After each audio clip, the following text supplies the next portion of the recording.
Okay, so today I'm going to be talking about an algorithm, a classic algorithm that in the Kleinberg and Tartasch book falls in the framework of a greedy algorithm, and this is called Dijkstra's algorithm. Dijkstra's algorithm for computing the shortest distance from some fixed initial node S to every other node V in a graph. The graph consists of G, and it consists of a set of vertices V and a set of edges E. And every edge in that graph is, first of all, directed. We're talking about a directed graph, so every edge has a direction, and every edge has a distance. Let's say this one is 3. So just to establish a notation, L of uv, that's the length of the edge from u to v. In this little example, it's equal to 3. We'll see a complete example later. But given a directed graph where every edge has a distance to it, we want to compute what is the shortest path distance from S to each one of the other nodes. Now that's a general problem of shortest path and shortest distance. Dijkstra's algorithm works under an additional restriction that's actually very common, which is that every length, every edge distance is greater than or equal to 0. So in this particular application, the graphs of under consideration will have no edges that have negative distance. Now you might wonder what a negative distance is, but there are definitely problems that we'll want to model that have negative distance, and we'll talk about those later. But certainly for any kind of physical implementation, distances, real distances in space, distances, geographical distances, or distances that represent time, or even money when it comes to an expense rather than an income, then the distances on each edge are strictly greater than or equal to 0, and so this assumption is fine. And that simplifies the algorithm for shortest path, and also allows faster algorithms as well. So this is the problem under consideration. So let me define something here. Move over here. This is a definition for a node U in the graph. Du is defined as the distance of the shortest path from U to, from S, that's the start node, to U. Okay? I should have said one other thing. These individual distances or lengths of edges can be infinity. If there's no edge from U directly to V, if that edge doesn't exist, then we say LUV, the length of that edge, is equal to infinity. That's just a technicality that lets us deal more uniformly with all of the edges instead of saying always, well, if the edge really exists or if the edge doesn't really exist and so on. All right, back to here. For a node U, D of U is defined as the distance, that means the true and correct distance of the shortest path from S to U. And we'll also, in the algorithm, Dijkstra's algorithm, we're going to have a programming variable called D of U, and we'll want to prove that what the program sets for D of U is in fact the correct value. A little bit confusing to be using both of those, but hopefully that won't cause too much of a problem. All right, so to describe the algorithm, I'll describe it first in generalities and then do some pseudocode. Okay, so inductively, as the algorithm proceeds, we're going to let S be the set of nodes set of nodes of all the nodes, such that the algorithm has set D of U. So it's the set of nodes U. In other words, S is going to be the set of nodes where the algorithm thinks it's already correctly computed the D of U for that node, correctly computed the distance. So initially we're going to start out with S, little s, will be contained in big S, and the algorithm is going to set D of little s equal to 0. Well, that's clearly correct. The distance from little s to itself is actually 0. Okay? So the algorithm starts out correctly, and s is contained in little s, and everybody else is outside of s. Okay? And then, for each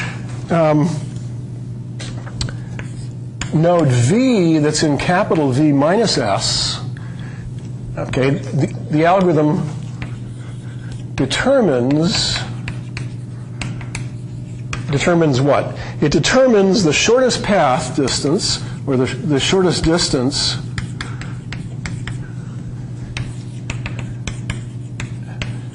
of any path from little s to V, okay, from little s to V, which has the following property, that uses only nodes in capital S until it reaches V, little v. Okay? So capital S, again, it's the set of nodes where the algorithm thinks it's already computed correctly the shortest path distances. And then we're going to find for every v that's not yet in capital S, what is the shortest path to V that only uses those nodes that are already in capital S, plus one additional edge that's going to go directly to V. Okay? So let me just draw a general picture of that, sort of a cartoon picture. Okay, which is, here's our starting point S, and at some point in the algorithm, here we have big S. Those are the set of all the nodes that the algorithm has already computed the distance for. And then we have a node here, which is in capital V minus S. And among all the paths that go through capital S and then by one edge to V, the algorithm will compute what is the shortest of those. There may be another path, for example, like that goes to V and so on.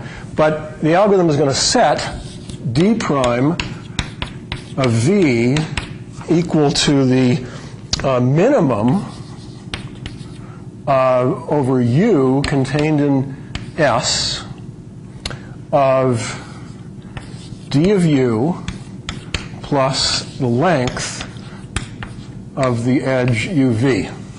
So again, this is this represents the length of a particular path that goes through some node U and S, okay, and then it goes directly to V, and that edge has length UV, okay?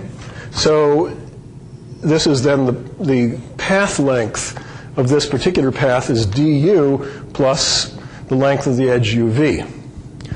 All right, and we're going to take the minimum over all of those nodes U that are in S. And this is done for V contained in V minus S. So the algorithm, again, at every step has this capital S. And then at every step, it computes or updates. We'll see how we can update this. D prime of V for every V that is not yet in S. And then it pick V contained in V minus S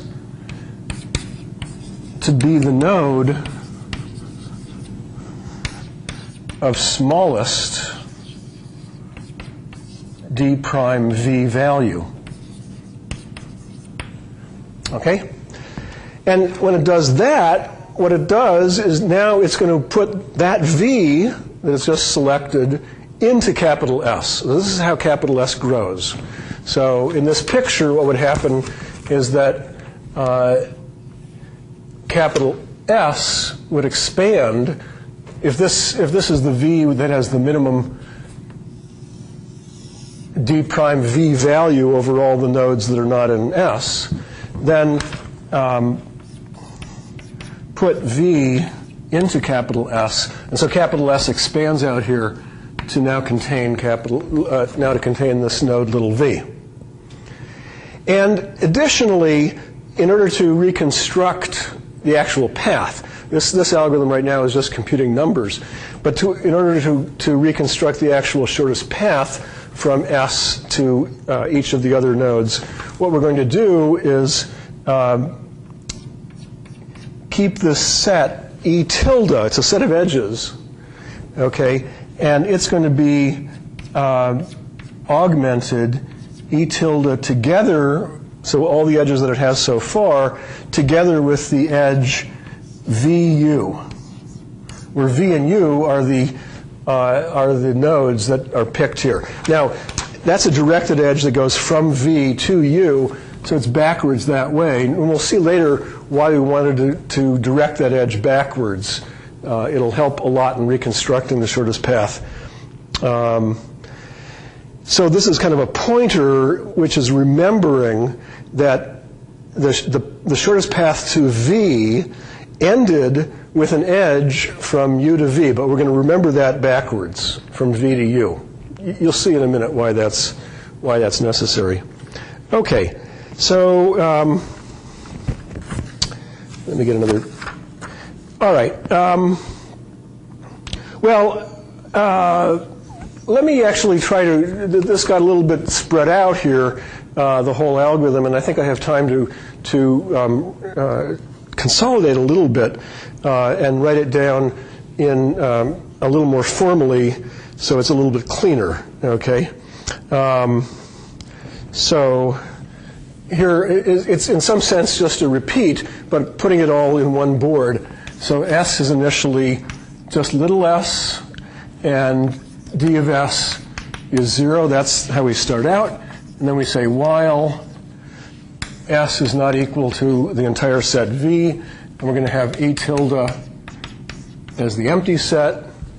Then we're going to select a node V that's not in capital S to minimize du plus L uv, okay, where u is in capital S.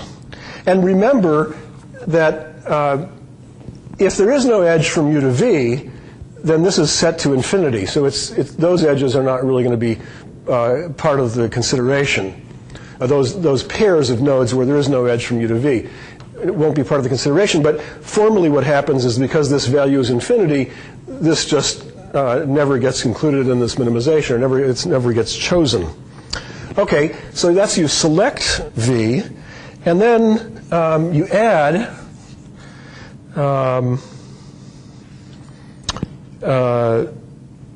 V to capital S and add VU to E tilde, okay, and that's the end of the while statement, okay, and yeah, so that's it. That's Dijkstra's algorithm in one board, okay, and I'll give you a little example, and then we'll see more particularly what this E tilde is doing here, okay? So let me give it a small example.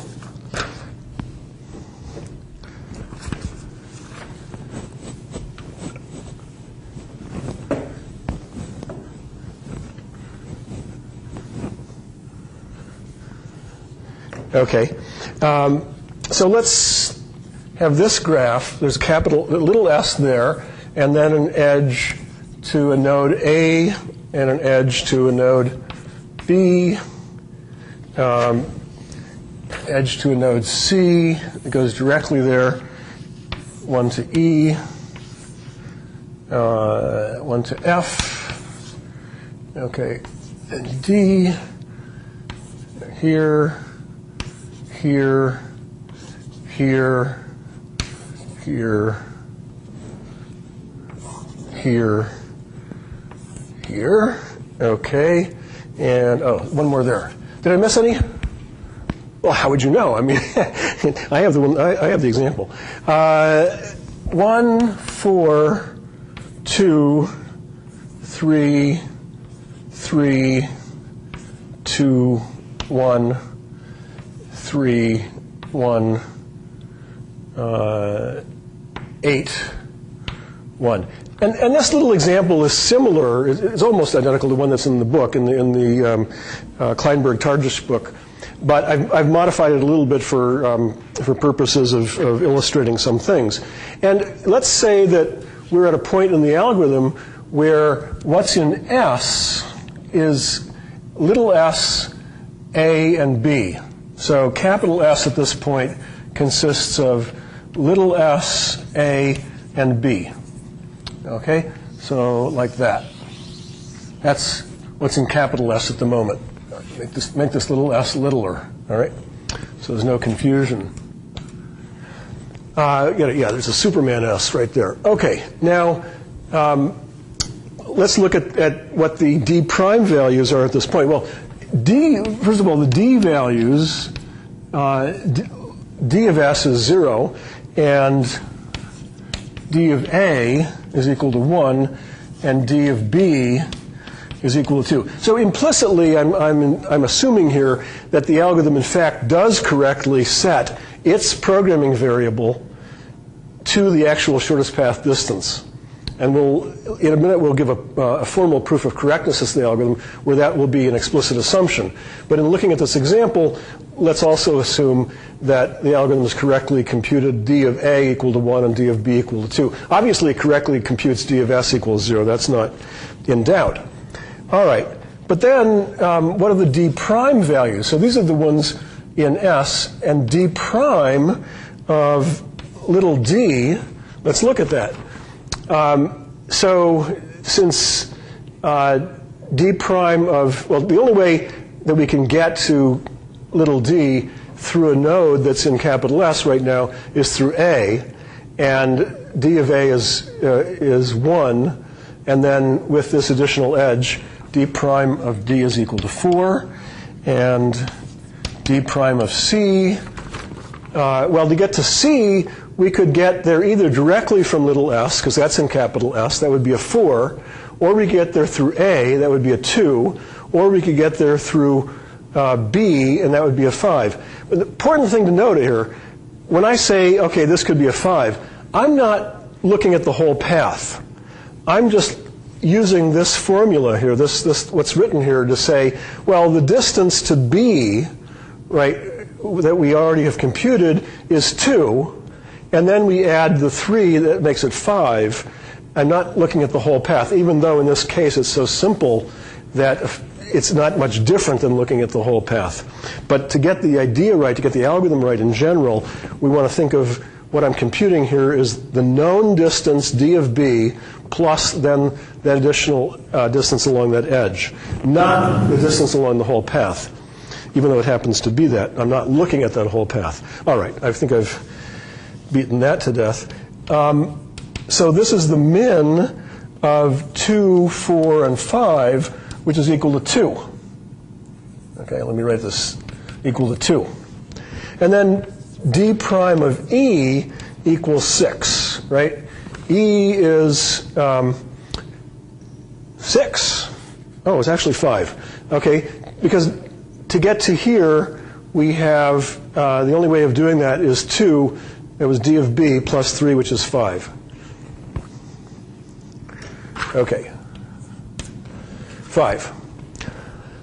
All right, and d prime of F, just to be formally correct, is infinity, okay? Because there is no way of getting to F through a path that just uses the nodes inside capital S and then one additional edge. At the moment, d prime of F is equal to infinity.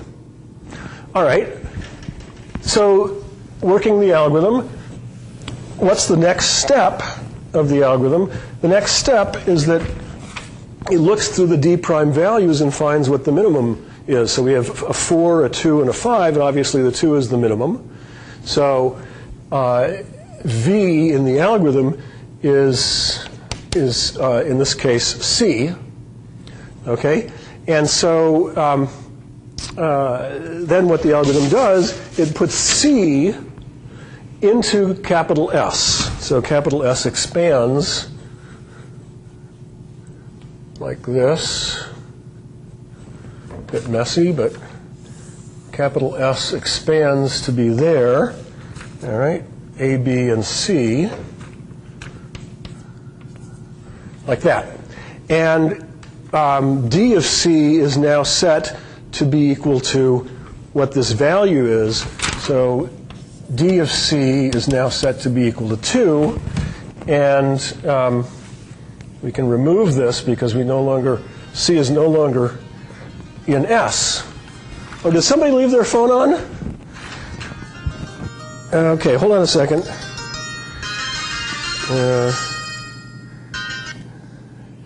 Hello, I'm in the classroom. Oh, yes, hi, I'm sorry. I'm teaching a class at the moment. Could I'll have to call you back later. Okay, I'm sorry. Yeah, bye. Sorry about that. Okay, let's get back to this example. Where was I? A little break in the work here. Okay, so we were just removing C because C has now been put into capital S. All right. Now, what I didn't do is I didn't update these the E tilde, and E tilde is, let's just mark those edges like that. That's an edge that had been put into E tilde. That's an edge that had been put into E tilde, right? And then now, with this step, this edge is now into E tilde. And the thing that you can see is that if you start from C, that's the new edge, that's the new node that was just put into capital S, then if you follow the edges of E tilde, you'll get back to little s. And that, in fact, shows you the shortest path from C to S if you would reverse the directions, which means it's also the shortest path from S to C if you go backwards. So why do we write these pointers backwards instead of forwards? Because I want to be able to ask later, what is the shortest path from S to some particular node that's out there? And if I had the pointers going forwards, I wouldn't know that I was actually moving towards that node as a shortest path. But the pointers that I do establish, E tilde, have the property that from any node, there's only one pointer out of it. So if I want to know what's the shortest path from S to some particular node way out there, V, well, once we're done, I'll have a pointer from V backwards, and that'll have a pointer backwards, and that'll have a pointer backwards, and that'll eventually come to S. And that path, I've just scoped out that path without any kind of breadth first search or any kind of searching there. It was just follow a pointer, follow a pointer, follow a pointer, all forced. And that'll tell me what the path is. It tells me it in reverse order, but then I can reverse that particular order and say what's the shortest path from S to V, and I have that in my hands. Okay, so that explains a little bit about E tilde. Maybe I should take this one step further. Now that C has been placed in capital S, we can update the D prime values. D prime of D, what is that now? It's the minimum. D prime of D becomes the minimum of what it was previously, which is 4, or one new possibility, new candidate, is the distance to C plus the length of the path from C to D. Okay? And in this case, the distance to C is 2. The distance from C to D along that one edge is 3. Okay, so that becomes a 3. And the shortest, the smallest between 4 and 3 is 3, so that gets changed there. And D prime gets updated. Now, that isn't to say that D gets put into capital S yet. It's just the D prime value changed. Why? Because capital S changed. Let's see if anything else changes. D prime of E, previously it had been, D prime of E had been 5. Now we have the possibility of 2 plus 2, which is 4. So that changes also to 4. Okay? And then D prime of F had been infinity. But now you can get from C, which has a D value of 2, plus 8, that makes it 10. Okay, so that changes. And then over all of the nodes that are not in capital S yet, we find the one with the smallest D prime value, which is 3. And so S expands now to contain D, and the E tilde now contains that edge as well. Just eyeballing where this is going, 2 plus 2 is 4, that would be 5. So this is going to be an E tilde, and then this is going to be, okay, so if I took the additional 2 steps, which I didn't do in detail, the edges that I now have squiggled are the edges in E tilde. And one thing that's you should note is that the edges of E tilde form a tree that's rooted at little s. And that is clear that it's a tree because for every node that's in the graph, there's exactly one node, one edge that touches it that's in E tilde. Okay? So this is the edges that are in E tilde form a tree, and that's sometimes called a shortest path tree, or sometimes called a Dijkstra tree. Okay. So that's the algorithm in an example. Now I have 2 things that we need to do. One is show that it's correct. I really haven't shown it's correct. Secondly, look at an implementation and talk about its running time. Okay, so let's say correctness. So claim when the algorithm sets D of V for node V, in other words, when it puts V in capital S, okay, D prime of V is the correct shortest path distance from little s to V. Because at the moment that the algorithm puts little v in capital S, make this a smaller v to be sure, it sets the programming variable dv to be equal to d prime v. And now we want to prove that, in fact, when it did that, that d prime v was, in fact, the correct shortest path distance from little s to v. Maybe to make that a littler s. Okay. From little s to v. All right, so we want to prove this. And the proof is going to be by induction. Proof by induction on the size of the set capital S. So initially, when size of capital S is equal to 1, then the only thing we have, only little s is contained in capital S, and d little s equals 0 is correct. That is, I apologize for this ambiguity.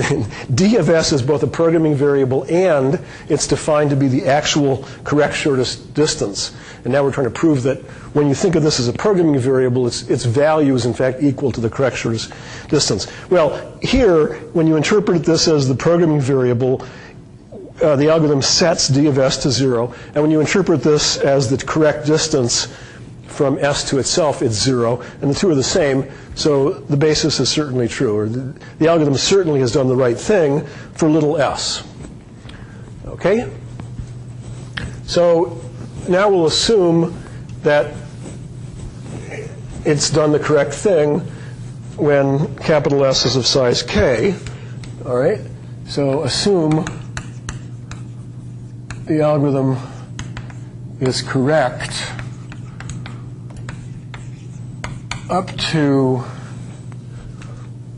the size of S equal k, or less than or equal to k. Yeah, up to, anyway, up to the first k times that it puts an element in capital S. And now consider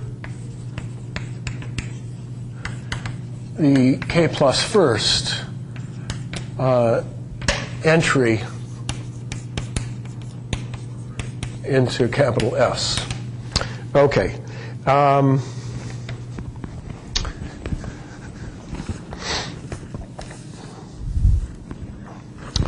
right, so we're going to suppose, what's the node that gets put into this point is just noted as V. That's the node put into capital S. So what do we know about it? We know that V is the node that minimizes du plus LUV, and that's for U contained in capital S. Okay? So that's what the algorithm picked. It picked the node V that minimizes this over all the nodes that are not in capital S. Okay. And we want to prove that, we know that this is D prime V. We want to prove that D prime V is in fact the shortest distance of any of the paths to V. Okay? Well, let's just consider what another path to V looks like. All right? Let's take this over here. Oh. Oof.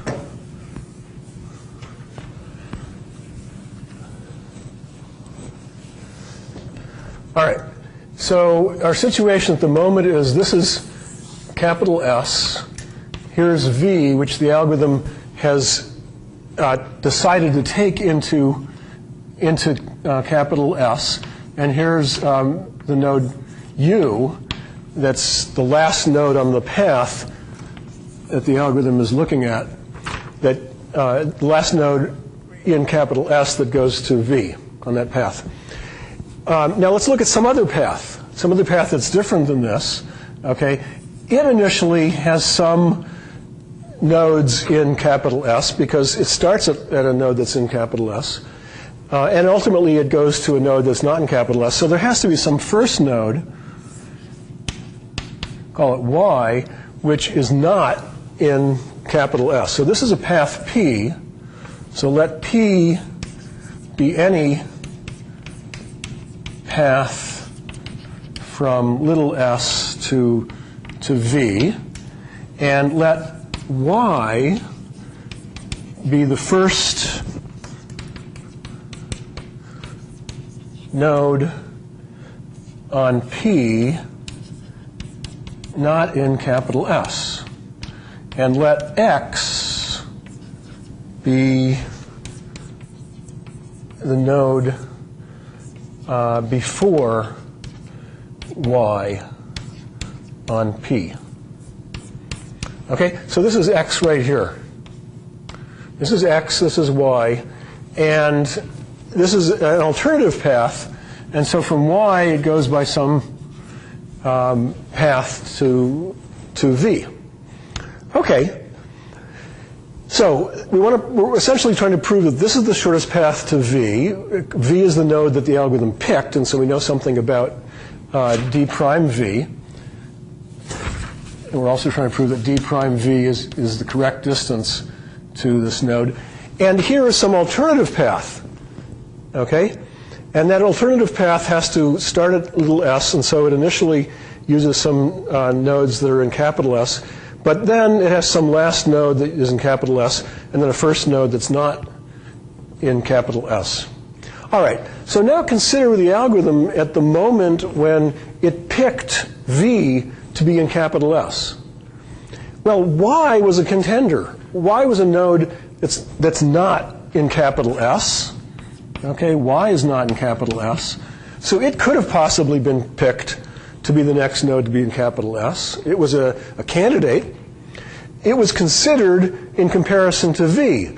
But what happened at that point was that d prime v was less than or equal to d prime s, d prime y. Okay? Because the algorithm picked v. We know that v was the smallest over all of it has the smallest d prime value over all of the nodes that are not in S. Okay, now it's possible there's a tie.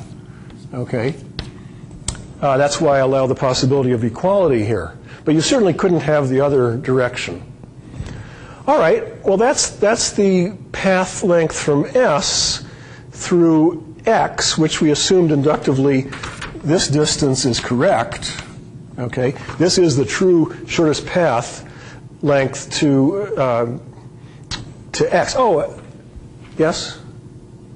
Oh, that's a very good question. Very good question. Yes, d prime x is the shortest path length to x. How do I know it's equal to the length of this path to x? I don't.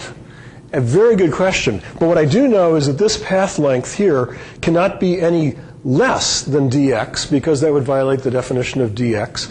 And inductively, the algorithm has correctly computed dx at this point. So the length of this is at least dx. Okay? And I could consider what is actually the shortest path from S to x as another alternative way of getting. But the point is that, therefore, the length of p is greater than or equal to dx plus lxy. And again, I don't know that the first part here is exactly equal to dx, but it's got to be greater than or equal to dx because it is a path from S to x.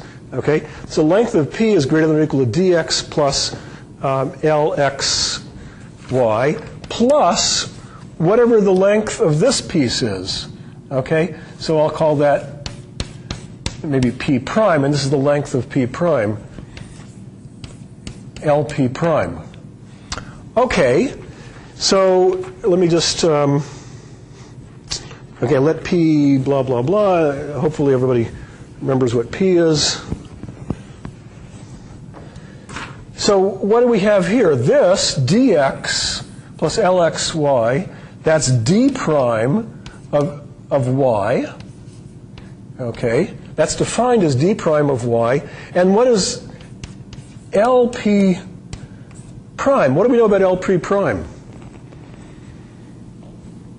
Well, the only thing we know about it is that it's greater than or equal to 0. It can't be negative because there are no negative weight edges in this graph. And by the way, this is the first time we've ever used that assumption. I said that initially that Dijkstra's algorithm, in Dijkstra's algorithm we assume that there are no negative weight edges, but we never used that assumption up until this point. And it's a critical distinction. I mentioned that Dijkstra's algorithm is faster than general algorithms for shortest paths, so we better use it somewhere. So hopefully those of you who'd noticed that we never used that assumption yet were getting a little anxious. And here's where we use that. This is always greater than or equal to 0. And so this is greater than or equal to d prime x. Okay? D prime y, sorry. D prime y. Okay?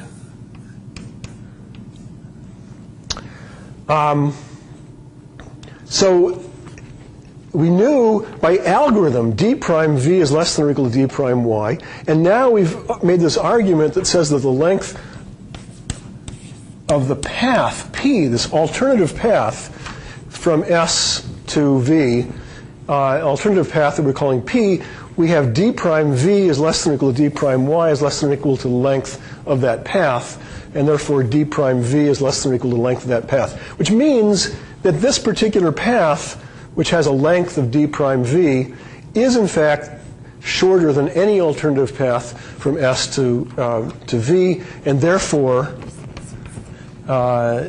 d prime v is the correct shortest path distance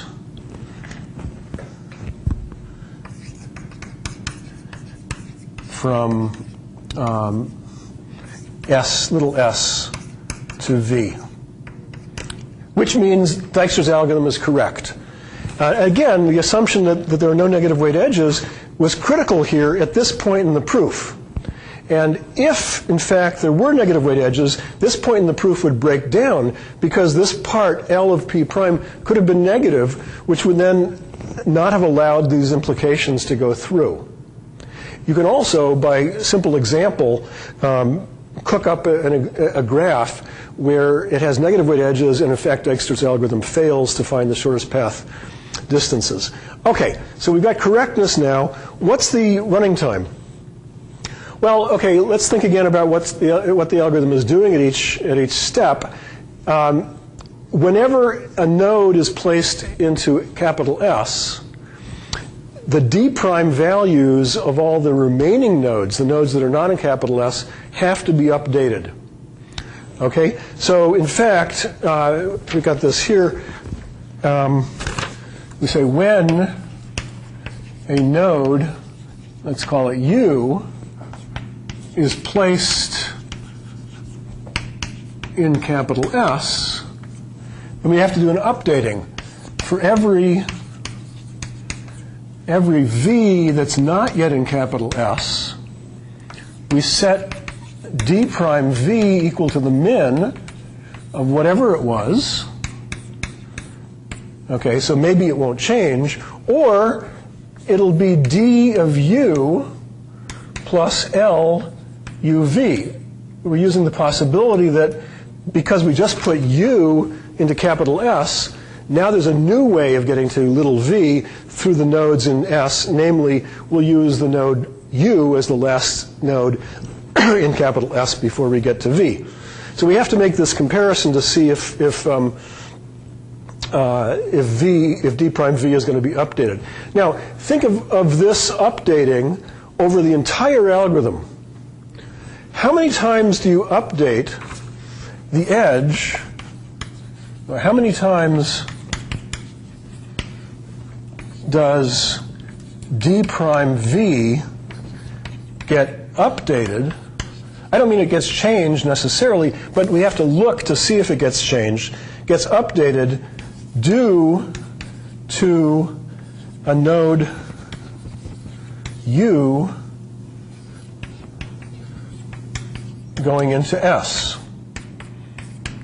Well, only once. Over the entire execution of the algorithm, that only happens once, which means that we only have to look at an edge, UV, in part of this updating once over the entire algorithm, which means that the entire number of updates that we have to do over the entire algorithm is order of the number of edges. In fact, it's less than or equal to the number of edges.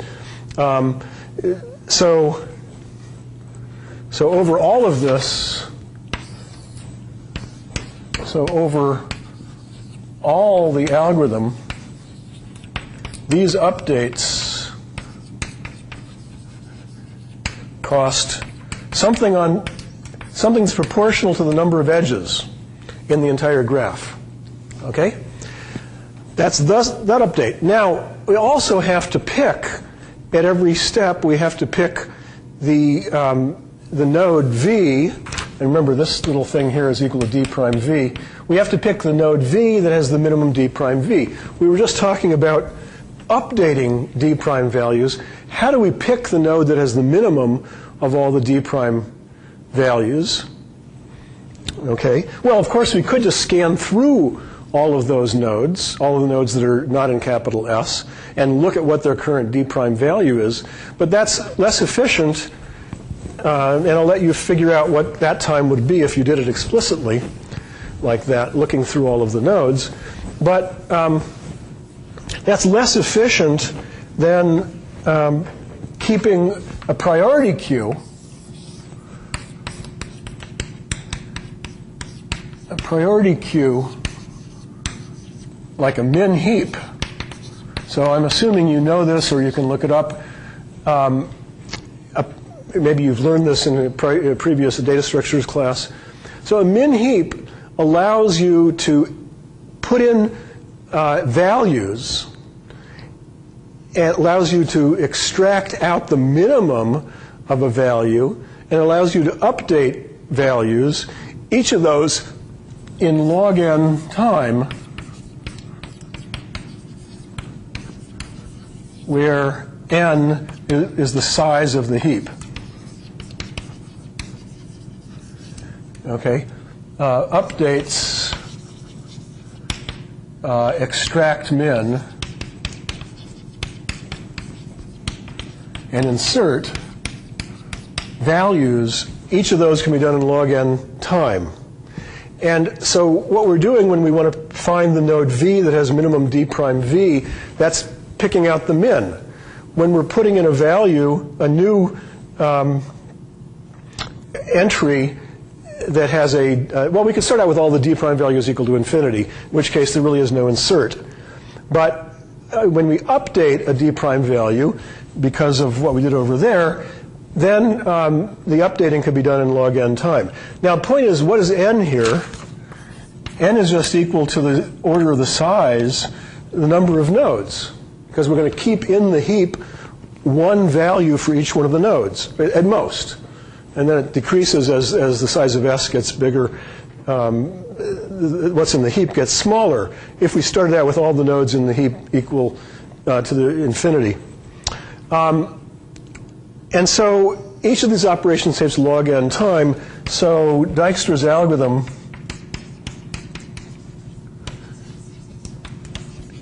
can be implemented in order E times V, E times log V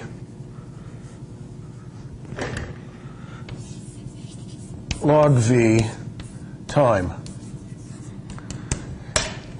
And that's it for the time analysis, and this is relatively efficient. E is generally, the number of edges is generally small compared to the number that it could be. There could be as many as n squared or v squared, but generally not. Graphs are typically sparse, and then log of v is a fairly small multiplier.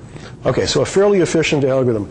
Now, that's it for the technical part of the lecture. I just want to add one historical note. In 1981, I was teaching and taught shortest paths. And you have to remember, in 1981, most of you weren't born by then, but the IBM PC, which was the first real PC, had not even really come out yet. And that had 6 meg, I think, or 4 or 6 meg of memory. Meg. I mean, that today is not enough memory to hold a good photograph that you take on your digital camera, that you take on your phone. Okay, those are 7, 8 megapixels, whatever. That's really small. You all know that. And bigger machines, the machines that might have, I don't know, 100 meg or whatever, were big, physically huge machines. And I had a student in 1981 who came to me and he said he wanted to learn more about shortest path algorithms because he had this idea that someday, and in fact he wanted it to be fairly soon because he wanted to make a lot of money from it, someday people would be able to have in their cars a computer where they could enter in where they were going. And in it would be enough maps, and it could do the computations using Dijkstra's algorithm, something like that, to tell them what was the shortest path they should drive. Now, there was no really good I/O at that point. There weren't good monitors. I don't know how he thought he was going to do the I/O, the input-output. As I said, computers were huge that had the memory to be able to have maps in them. The maps are representing what? The entire United States? Or I mean, I knew this guy was nuts. Okay, this was never going to happen because I know that we knew that computers were the sizes of houses or rooms or baseball fields or whatever. But of course, today, you know, everybody carries around. Well, this phone actually doesn't have GPS on it, but you all know what a GPS is, and I do actually have a GPS that's about the size of that, which does everything that he was talking about and more, because it has the satellite GPS as connecting to it as well, which he didn't even anticipate. But just to say, you know, these things, we taught this sort of as a theoretical thing. It's obviously a very practical algorithm on a real computer, but the idea that it could be used by everybody in their cars every day was just out of the question, and yet, you know, here it is. All right, thank you. See you next time.